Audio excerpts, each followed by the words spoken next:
Last night, Donald Trump had one of his rallies and he talked about a lot of things. And the first is, he did not talk specifically about what happened at the NATO meeting with world leaders laughing behind his back about him, but he did talk about laughter. So let's listen in.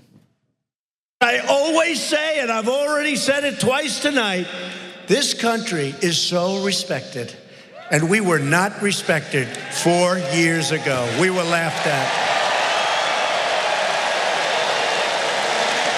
But while we're delivering historic victories. Yeah, historic victories. So we were being laughed at, but now we are respected. I mean, look, you know, it was the NATO thing. He was laughed at the, was it the UN meeting? General Assembly meeting. I mean, here's the thing. If you're a Trump supporter, you can say it wasn't appropriate for the UN to laugh in that way. Like, you know, he's a world leader, give him some respect when he's doing a speech. And Trudeau and Macron, I think, come off as kind of catty and a little bit small, but they were clearly laughing at him. And if that's a thing that you say you care about, it seems like you would factor that into your conversation about world leaders laughing at us. This is where, you know, we talk about how Emma with 2x is it Politics Investigates, one of them. Revelation. She goes and she talks to people at Trump rallies. Yes. And the question, the constant question, and this is the reason why I couldn't do it. I'm giving her props for being able to keep her cool. But the question you'd have to ask every person who walks out of there says, do you remember when the president said that we don't get laughed at? Did you miss the story about the UN? Did you miss the story about NATO?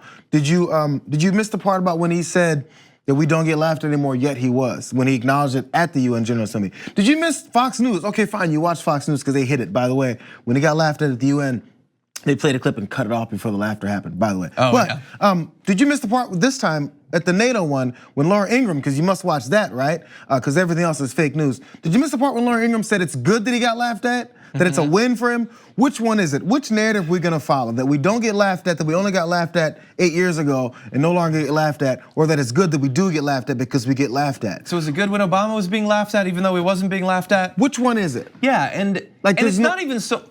Go ahead, no. Yeah, it's not even so much like, hey, I think you should be consistent. We're years past that. There's not gonna be any of that.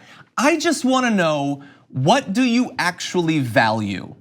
Because when you say, here's a thing that would be good, it implies that you want that thing. But if it's entirely contingent on who, what, where, when, and how, I'm trying to drill down to know what you actually want. And so, do you think it's a good thing for countries around the world to respect and admire the United States?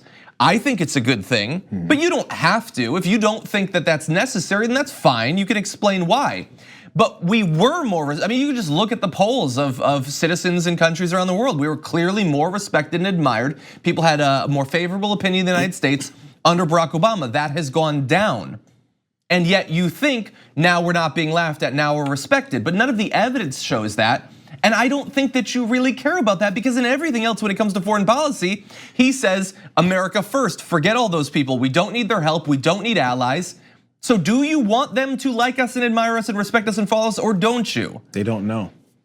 Maybe. If you're flooded with constant nonsense, you don't really have an answer, because it's just whatever fits the narrative for that particular 5-second span of your life. So then you'll spout out whatever it is that Laura Ingraham told you last week, and then you'll say what the president told you at this next rally. Whatever it is that fits the narrative, because there's no principle. That's what the basis for having an argument with someone who has no principle. You give them facts and figures and principles and a reason and an agenda and something you want to get to a goal of. Their agenda is, you're mad, huh?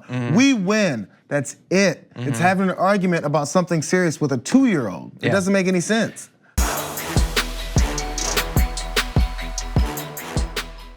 For more political news, breakdowns, interviews, stories of activism, and me trying my hardest to care about the occasional big celebrity news story, subscribe to our YouTube channel at youtube.com/thedamagereport. And you can ring the bell wherever it is so you don't miss anything.